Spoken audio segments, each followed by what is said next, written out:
Assalamualaikum warahmatullahi wabarakatuh. Merdeka. Saudara-saudariku seiman, sebangsa, dan setanah air, kembali lagi bersama saya Elsa dalam acara Indonesia Membuka. Seperti biasa, saya ditemani oleh Bung Karna dan Jauhar. Mari kita sapa dahulu mereka berdua. Apa kabar, Bu? Alhamdulillah semakin sehat, luar biasa. Asal bagaimana? Alhamdulillah semakin sehat, luar biasa.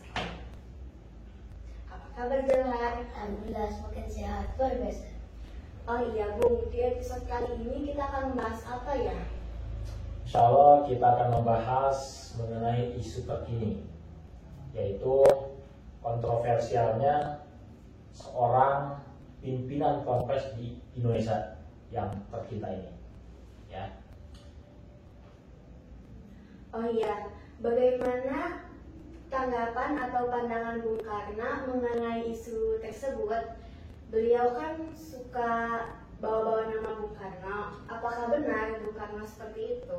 Pahamnya ya, pahamnya pembahasannya.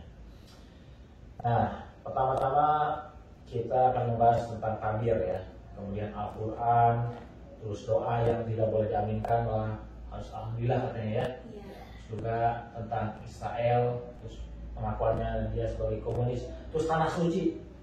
Tanah suci katanya Indonesia ini tanah suci. Ya, terus kalau mau berhaji tidak usah ke Mekah, di sini aja, ada sini udah tanah suci, ngapain jauh-jauh habisin duit katanya kan gitu. Nah, saya ingin membahas masalah takbir dulu ya. Sebenarnya takbir ini memang kata Bung Karno memang di dalam bukunya di bawah bendera revolusi jilid 1 dianggap sebagai simbol perbudakan. Nah, beliau ini katakanlah saya sebut namanya aja ya Bapak ya. Pak Panji Gumilang ini mengikuti pemahaman Bung Karno khususnya dalam hal itu. Beliau tidak setuju pakai takbir-takbiran. Nah, kemudian sebenarnya itu kan untuk menghindari pandangan antara laki dan perempuan. Ya, masalah takbir itu saya tidak mau bahas, banyak yang membahasnya ya. Nah, kemudian masalah Al-Quran. Ya, masalah Al-Quran katanya kata beliau ini Al-Quran ini bukan kalamullah, tapi atau melainkan karangan Nabi Muhammad SAW. Mau dihindari ya.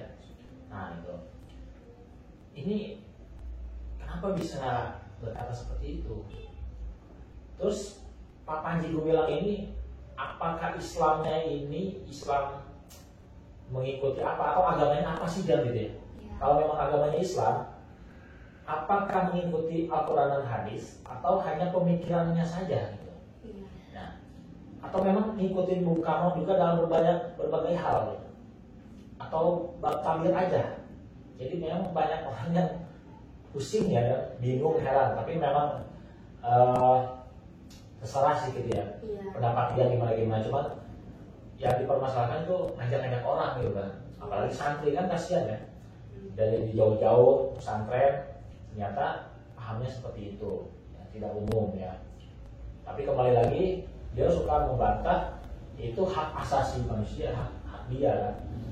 Oke, dalam pendapat, dalam gagasan silakan siapapun boleh ya mengemukakan gagasannya, tapi jangan sampai mengubah atau merusak aturan-aturan Islam atau ketentuan-ketentuan dalam Islam itu sendiri, gitu ya. Al-Quran itu kan memang kalamullah, bukan kalam Nabi Muhammad SAW. Memang ketika menyampaikan ke sahabatnya itu disampaikan melalui lisan Rasulullah. Tapi Rasulullah juga bukan dari keinginan pribadi, bukan dari mimpi atau nafsu belaka, tapi memang melalui malaikat Jibril ya, diturunkan oleh Allah Subhanahu wa taala. Jadi diturunkan oleh Allah Subhanahu wa taala melalui malaikat Jibril kepada Nabi Muhammad SAW dan disampaikan kepada umatnya. Kan begitu ya? Iya. Berarti kan kalamullah, ya kan? Iya. Itu kan firman Allah sebenarnya. Terus juga Bung Karno. Nah, beliau kan suka bawa Bung Karno ya. Iya. Nah, coba buka halaman. Nah, di buku ini silakan perlihatkan di kamera jilidnya. 17 dia kebaca. Ini sih boleh lihat ini 17 rahasia Bung Karno mengguncang dunia. Misalnya sini ada pembahasan pemahaman Bung Karno, pemikirannya serta sikap beliau terhadap Islam khususnya ya. Silakan dibuka halaman 19 ya, 19. Ya. Silakan. Baca. Yang baca.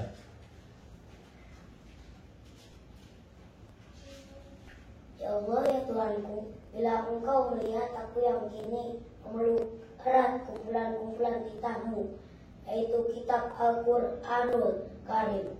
Ketahuilah ya Allah, aku merasa diriku lebih kecil dari butiran-butiran pasir. Terusnya ini apa?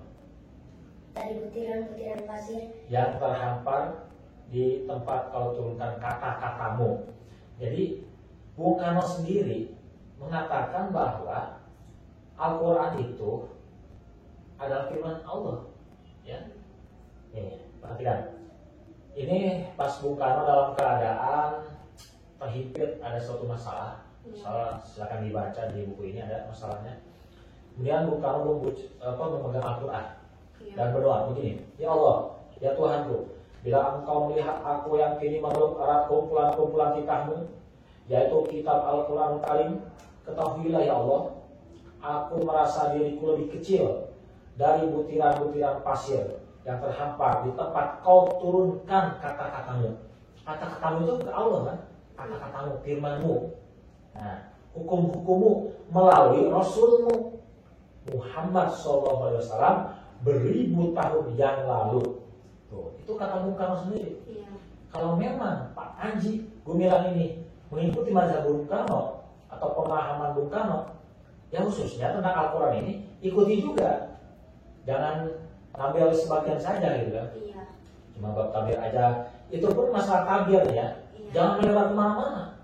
Kalau masalah tabir nih, misalnya jagain orang nih untuk antara laki-laki dan perempuan, oke, itu beda pendapat, mangga silakan. Tapi kalau misalnya jadi kemana-mana pikirannya, kayak misalnya sholat ada 3 imam misalnya kan, ada asisten imam atau apa itu namanya, kemudian ada perempuan satu, nggak pakai kerudung, ada lagi agama yang lain situ, terus jaraknya jauh-jauh pakai ini pakai itu. Nah, jadi kemana-mana nih, apakah itu Bung Karno seperti itu? Ternyata Bung Karno kalau sholat, perhatikan dalam video atau foto, ketika Bung Karno berjamaah, Bung Karno sholat seperti biasa, jaraknya rapat gitu kan, deketan gitu, nggak jarak jauh-jauh, terus laki-laki beda lagi, perempuan beda lagi, dan imamnya satu cukup. Nah ini ajaran siapa sebenarnya kan gitu? Jangan bawa Bung Karno kalau memang itu bukan ajaran Bung Karno. Ya kecuali memang bab tabir silakan, tapi kalau kemana-mana bawa Bung Karno, ya itu sama sekali sangat disayangkan kan gitu. Ya, terus kemudian apa lagi? Tanah suci. Wah, ya, tanah suci. Indonesia ini tanah suci katanya. Ngapain jauh-jauh ke Mekah mau beribadah haji? Tanah suci ngabisin duit kan gitu. Di sini aja. Di sini juga tanah suci, bisa di sini. Insyaallah, benar ya. Bung Karno sendiri bagaimana? Apakah Bung Karno berhajinya di Indonesia ini atau di sana di Mekah? Ya, padahal Bung Karno itu benar-benar nasionalis dan religius. Ya, cinta banget Indonesia banget lah Bung Karno itu. Tapi tetap kalau berhaji ke Mekah, bukan di Indonesia atau di Indramayu misalnya. Kata siapa? Silakan dibuka di buku Bung Karno Penyambung Lidah Rakyat Indonesia karya Cindy Adams, atau hasil wawancara Cindy Adams dengan Bung Karno. Silakan dibuka halaman 330. Bukan kata saya ini ya, bukan kata saya, kata Bung Karno sendiri di bukunya langsung. Silakan dibuka. Ya? Silakan yang kencang bacanya. Tahun 1955, aku menjalankan ibadah haji di hari Jumat di Mekah. Nah, segitu aja. Di Mekah, saudara-saudara, ya, Pak Panji, di Mekah, ya. Mau ngikutin Bung Karno atau memang kekeh mau di Indonesia aja? Terserah ya, terserah Pak Panji, mau ngajak-ngajak juga, terserah. Yang jelas, saya mah tetap mau ke Mekah, insya Allah kalau mau berhaji ya. Bukan juga sama. Apalagi? Amin belum ya? Amin ya, ya Amin. alhamdulillah. Nah, kata dia, kalau amin, kalau kita berdoa nih terus diaminkan, Allah nggak akan ngabul, tidak mengabulkan doanya gitu. Itu enggak kata dia. Ya. Nah, kata dia kalau amin nggak akan dikabulkan. Terus terang ya, Kang, Mas saya panggil Mas saya, Bapak lah, Pak Panji. Alhamdulillah saya bertahun-tahun berdoa sama Allah, saya pakai amin dan alhamdulillah banyak doa-doa saya yang dikabulkan oleh Allah Subhanahu Wa Taala. Alhamdulillah. Katanya kalau amin itu nggak dikabulkan Allah ya. Alhamdulillah ternyata terbukti dengan amin dikabulkan oleh Allah Subhanahu Wa Taala. Dan Rasulullah pun mencontohkannya, ya kan? Apalagi setelah membaca Al-Fatihah, barang siapa membaca amin setelah Al-Fatihah bersama imam, maka dosanya diampuni oleh Allah Subhanahu Wa Taala. Begitu ya. Amin. Apalagi ya, Israel kata dia nggak usah lah boikot mau Piala Dunia atau mau pokoknya hubungan diplomasi atau Israel mau kesini mau main di sini itu nggak usah dicegah, jangan disangkut pautkan, jangan dibawa-bawa gitu kan, kayak gitu. Padahal pun tahu sendiri dulu dibuka sidangnya di halaman 50. Oke, ini halaman 52 sudah ketemu. Kata Bung Karno begini, selama kemerdekaan bangsa Palestina belum diserahkan kepada orang-orang Palestina, maka selama itulah bangsa Indonesia berdiri menantang penjajahan Israel. Itu kata Bung Karno, ya kan? Seperti itu. Terus kemudian halaman 50 ininya nih, halaman 56 ya. Nah, halaman 56 begini kata-katanya. Tim asuhan Anthony Pogganik pada putaran kedua dipertemukan juara grup dari zona Asia dan Afrika, yaitu Mesir, Israel, dan Sudan. Pertandingan dijadwalkan berlangsung akhir Juli 1957. Namun, timnas menolak dan memilih tidak tampil di Piala Dunia ketimbang beradu di satu lapangan dengan Israel.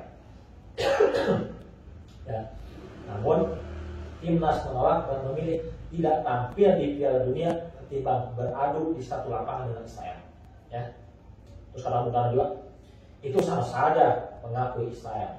Jadi kalau kerjasama apa itu tetap aja mengakui Israel sebagai negara ya, atau artinya mengakui kekejaman, kebiadaban, perbuatan Israel terhadap negara Palestina khususnya, ya, dan kepada negeri jajahannya. Ya. Masyaallah, sebenarnya banyak hal-hal yang harus dibahas mengenai beliau ini ya, kontroversial. Ya, masa saya sebagai seorang muslim diam saja, betul nggak? Al-Quran disebut bukan kalamullah, kemudian amin juga diganti alhamdulillah. Amin itu kan isim fi'il, ya, isim bermakna fi'il, artinya istajib doa anak. Ya Allah, kabulkanlah doa kami, kan gitu. Nah, beliau pun ngaku komunis katanya. Nah, komunis kan sini dilarang. Tapi beliau tangan mengaku komunis. Apakah Bung Karno komunis? Wallahu a'lam. Tapi pengakuan beliau tidak mau disebut komunis sampai kapanpun. Ya, sampai kapanpun beliau tidak ingin disebut komunis dan tidak pernah dan tidak akan pernah menjadi seorang komunis. Bukan kata saya, tapi kata beliau di dalam salah satu bukunya, Bung Karno Penyambung Lidah Rakyat Indonesia, hasil wawancara bersama Sidi Adams. Mungkin sepertinya itu saja dulu ya. Ya. Insya Allah kalau memang perlu dilanjut, insya Allah dilanjutkan lagi.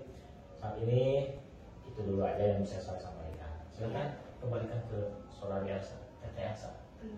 Oh gitu ya. Alhamdulillah ya, jadi menambah ilmu dan wawasan. Semoga kita semakin bersemangat untuk mencapai Indonesia Merdeka. Sekian dan terima kasih. Wassalamualaikum warahmatullahi wabarakatuh. Merdeka!